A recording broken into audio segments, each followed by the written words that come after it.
শেখ হাসিনাকে গ্রেপ্তারে ইন্টারপোলের মাধ্যমে red alert জারি করা হয়েছে। মঙ্গলবার সচিবালয়ে সাংবাদিকদের এক প্রশ্নের জবাবে একথা নিশ্চিত করেন উপদেষ্টা। যদিও ইন্টারপোলের ওয়েবসাইটে এ সংক্রান্ত কোনো তথ্য এখনো পাওয়া যায়নি। আসিফ নজরুল আরও বলেন, ভারত হাসিনাকে ফেরত না দিলে প্রত্যর্পণ চুক্তি লঙ্ঘন হবে। এছাড়া ফ্যাসিস্ট আমলে ডিজিটাল নিরাপত্তা আইনে হওয়া সব মামলা আগামী 2 সপ্তাহের মধ্যে এবং গায়েবী মামলা ফেব্রুয়ারির মধ্যে প্রত্যাহার হবে বলেও জানান আসিফ নজরুল।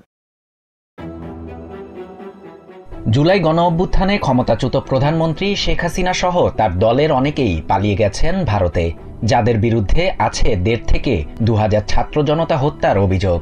এরই মধ্যে গণহত্যার অভিযোগে তাদের বিরুদ্ধে রেড অ্যালার্ট জারির আবেদন করেছে আন্তর্জাতিক অপরাধ ট্রাইব্যুনাল।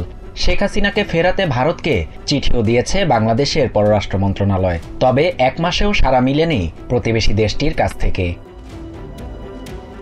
এই অবস্থায় ভারত যদি শেষ পর্যন্ত শেখ হাসিনাকে ফেরত না পাঠায়, তা 2 দেশের বন্দি বিনিময় চুক্তি লঙ্ঘন হবে বলে মনে করেন আইন উপদেষ্টা আসিফ নজরুল।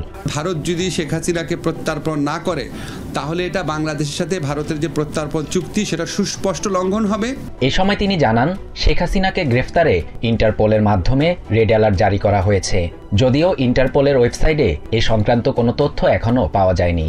উপদেষ্টা বলেন, নির্বাচন ও গণহত্যার বিচার প্রক্রিয়া একসাথে চলছে। এ নিয়ে সন্তুষ্ট অন্তর্বর্তী সরকার। আসিফ নজরুল জানান, সাইবার নিরাপত্তা আইনে মত প্রকাশের স্বাধীনতাকে কেন্দ্র করে আওয়ামী লীগ আমলে 332টি মামলা হয়েছিল। এর মধ্যে 113টি মামলা প্রত্যাহার করা হয়েছে। বাকি মামলা প্রত্যাহার হবে আগামী 2 সপ্তাহের মধ্যে। এর পাশাপাশি আগামী 1 সপ্তাহের মধ্যে প্রত্যাহার হবে সেই আমলের 2500 রাজনৈতিক হয়রানিমূলক মামলাও। উপদেষ্টা জানান, 5 অগাস্টের পর কিছু হয়রানিমূলক মামলা হয়েছে। এসব মামলায় পুলিশ যেন কাউকে গ্রেফতার না করে এমন নির্দেশনা দিয়েছে সরকার। শাহরিয়ার শাফাত, TVN 24 নিউজ ডেস্ক।